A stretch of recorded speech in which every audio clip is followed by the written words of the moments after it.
¿Qué tal? Saludos y bendiciones en este 13 de enero 2026, en el segundo día de nuestra segunda semana de lectura de la Biblia, desconectándonos para conectar con Dios a través de su palabra.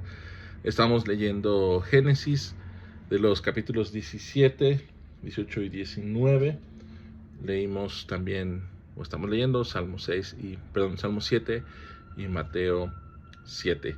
Y en esta ocasión quiero detenerme en la porción del Antiguo Testamento, es decir, en Génesis, específicamente en una selección de pasajes del capítulo 17. Vamos a leer el capítulo 17, versículo 4, pues del 3. Abraham cayó rostro en tierra y Dios le habló así: mira, esta es mi alianza contigo, serás padre de una multitud de pueblos. Y versículo 15, Dios dijo a Abraham: Sarai, tu mujer, ya no se llamará Sarai, sino Sara, la bendeciré y te dará un hijo, y lo bendeciré, de ella nacerán pueblos y reyes de naciones.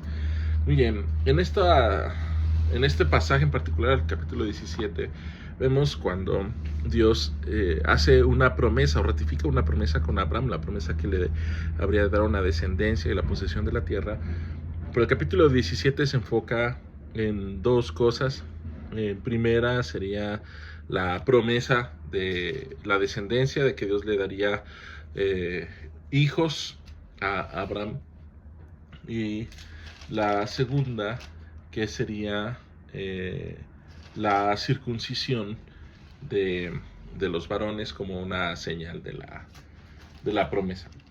En esta ocasión, Abraham ya tiene a su hijo primogénito, a Ismael. Recordamos en la historia, si alcanzamos a leer, es precisamente el hijo que obtiene de su esclava, o la esclava de su esposa, Agar, ya que Agar no podía darle hijos a Abraham porque era estéril.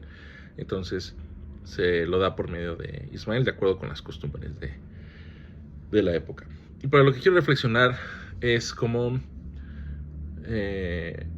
usualmente cuando pensamos en Abraham o pensamos en la historia de Dios, pensamos en los patriarcas, pensamos en Abraham, Isaac y Jacob. Incluso en la Biblia se les menciona a Abraham, Isaac y Jacob. Y podríamos tener una tendencia a olvidar que esa promesa no fue dada solamente a Abraham, en este caso como a Isaac y a Jacob, sino que la promesa de Dios era para sus familias también, en dos sentidos. El primero, desde luego, es que las familias en sí mismas iban a ser bendecidas. De hecho, la familia iba a ser esa bendición para Abraham en este caso. Tener una multitud, tener un hijo y posteriormente tener un hijo legítimo. Pero en otro sentido, la promesa también es para las familias, porque implica que la familia se va a volver en ese intermediario o agente de la promesa de Dios. Cuando Dios le dio la promesa a Abraham, allá en el capítulo 12, lo siguiente que vemos en ese episodio es que Abraham baja a Egipto por circunstancias de sequía y hambruna, y entonces, por temor a que el faraón le hiciera daño, para quedarse con su esposa Sarai, le dice a ella que se haga pasar por su hermana o por su prima o por su prima hermana. Y básicamente gracias a eso es que Abraham obtiene ciertas riquezas. Pero el punto que quiero enfatizar en ese episodio es que Abraham muy fácilmente antepone su propio interés, su propia vida, y tal vez no sea una expresión muy linda, pero se deshace muy fácilmente de su propia esposa. Dios tiene que intervenir para que Abraham recupere a su esposa. Y vemos cómo Abraham de una cierta forma, parece que piensa que la promesa es solo para él. Se le hace fácil acceder a la propuesta de su esposa de tener un hijo con su esclava, y en esta porción en la que la estamos meditando en Génesis 17, cuando Dios le dice a Abraham que habrá de tener a un hijo. En el versículo 18, Abraham le dice a Dios: me contento con que Ismael viva bajo tu protección, ¿verdad? Como que Abraham piensa que Ismael es aquel a quien Dios habrá de bendecir. Pero Dios insiste en que sea un hijo de su esposa. ¿Qué quiere decir esto? ¿O qué implica esto? Que la esposa de Abraham es parte de la promesa, es parte no solo de la bendición para Abraham, sino es parte de la agencia, de la intermediación de esa promesa. Es decir, por medio de Abraham y su familia, en este caso, y su esposa, y posteriormente su hijo, Dios cumplirá su promesa. Y su promesa mayor es precisamente bendecir a todas las familias de la tierra.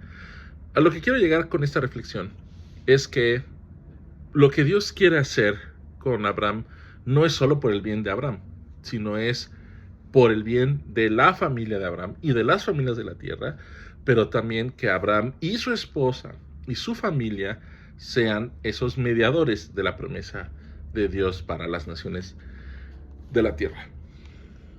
Nosotros en nuestra vida cotidiana podemos pensar que siempre y cuando nosotros estemos haciendo lo que Dios quiere, lo que Dios pide de nosotros, o que Dios nos ponga en nuestro corazón la convicción de que está haciendo algo por nosotros, nos está prometiendo algo mejor, nos está llevando a una bendición, podríamos pensar que esa bendición es solamente para mí de manera personal e individual, y que mi familia, si quiere, le entra, y si no, pues no importa. Es algo que se ha repetido muchas veces, ¿no? Que no te importe tu familia, tú tienes que tomar la decisión, y tu familia, ni modo, si se tiene que perder, que se pierda. Nunca se ha dicho así, pero a veces suena como si ese fuera el mensaje que queremos dar.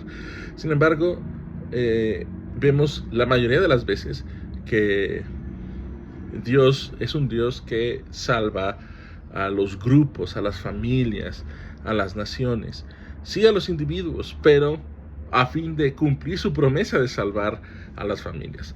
Esto me recuerda aquel evento que posteriormente llegaremos a leer, cuando Pablo y Silas están en la cárcel, hay un terremoto, son libres, y entonces el carcelero, pensando que se han ido, quiere quitarse la vida para no pagar el castigo por haber liberado a los presos, o porque los presos hayan escapado. Pablo lo interrumpe, le dice: estamos aquí, y el carcelero pregunta: ¿qué debo hacer para ser salvo? Y Pablo le responde: cree en el Señor Jesús y serás salvo tú y tu familia, pues ya a ver qué pasa con ellos. No, le dice: serás salvo tú y tu casa, ¿verdad? La salvación de Dios, las promesas de Dios, la obra de Dios a través de nosotros es con nosotros de manera individual y con nuestra familia, con la familia que tengamos en ese momento, la familia que estemos construyendo. Esa es también parte de la bendición que Dios nos da, pero también es parte de nuestra agencia. Así que es un llamado para que como familias nos unamos más, nos esforcemos en la búsqueda del Señor, en encontrar su voluntad, en servir a Dios. No siempre vamos a poder servir la familia completa en la misma cosa, ya sea dentro o fuera de la iglesia, pero siempre podemos ser de bendición para las familias. Concluyo con esto. Conocí a una familia que estaba poniendo una panadería recientemente, y tuve la oportunidad de compartir esto con ellos, no de manera personal, pero sí como parte del sermón del domingo, donde ellos estaban asistiendo a la iglesia.